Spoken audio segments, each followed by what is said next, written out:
In a heated Senate hearing that went from digital assets to downright digital drama, Senator John Kennedy didn't hold back. From calling out regulation confusion to fiery exchanges about campaign donations and crypto influence, this was no ordinary policy talk. It was a showdown. Stick around as we break down what happened during this explosive hearing on crypto regulation. I've listened with great interest today, and here's what I hear you saying. The four folks to my left, I hear you saying that digital assets are different. Digital assets hold great promise. Digital assets need special rules. I agree with that.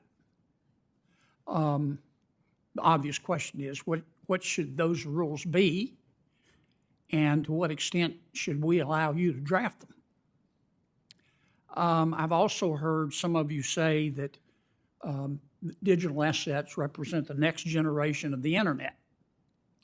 Well, we let the current generation of the internet draft their own rules, and frankly, it looks like what we got as a result looks like somebody knocked over a urine sample. Congress can't even agree on basic legislation dealing with privacy on the internet. How the hell are we going to tackle this? But I hear what you're saying. I hear Mr. Painter, as usual, if you follow him on social media, you know, all politicians are crooks. Very helpful. I want to direct most of my questions to Professor Massad. Is that how you say your name? Massad. Mr. Massad. I'm really worried we're going to get this wrong. We don't know, we in Congress and our staffs don't know as much as the professionals in digital assets know. And I don't see how we can possibly catch up. Tell me more about your idea of having the SEC. Well, first, I don't want to run out of time here, but why is the digital assets industry so scared of being regulated by the SEC? Well, I think we need to step back, Senator. Briefly, please. They don't want everything treated as a security because they don't want that entire framework to apply. But that's also because the SEC did fail to try to customize its rules to adapt for this technology, and it should do that. And you've got leadership at the agencies now who are working on those things. You're suggesting that we turn to two of our agencies, one of which is the SEC, and say, you have expertise. Before we take a crack at a bill, you come up with a bill with rules, with regulations.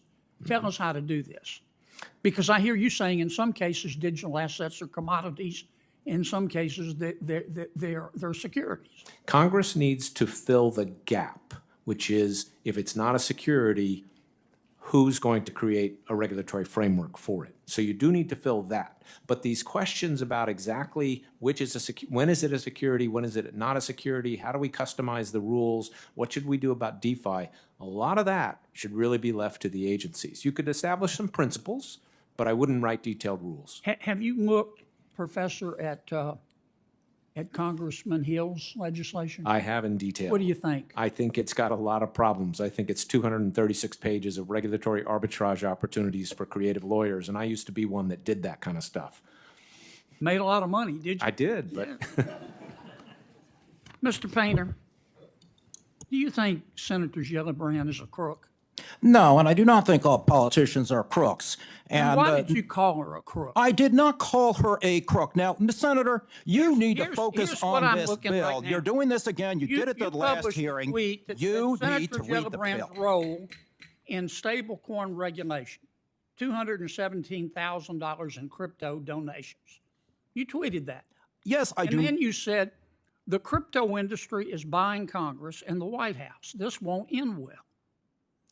Why do you think the crypto industry is buying Senator Gillibrand? I said, look at the campaign contributions from this industry. You think they bought her? No, I said, look at the campaign contributions. You said they bought her. Do you think they bought her? Senator, you need to focus on this bill instead of trying to distort my Twitter. Last time, one of my you colleagues were quoting crook, what a Marxist in Chicago said about And what evidence do you have no that she's a crook? I said there is massive amount of campaign contributions coming into this Congress from the crypto industry. Do you want to apologize to Senator Gillibrand? I do not want you to have to apologize for passing legislation that destroys our economy. For calling you are distorting what I said, just like you did in the last hearing. You're wasting everybody's time, Senator. You're a whack job.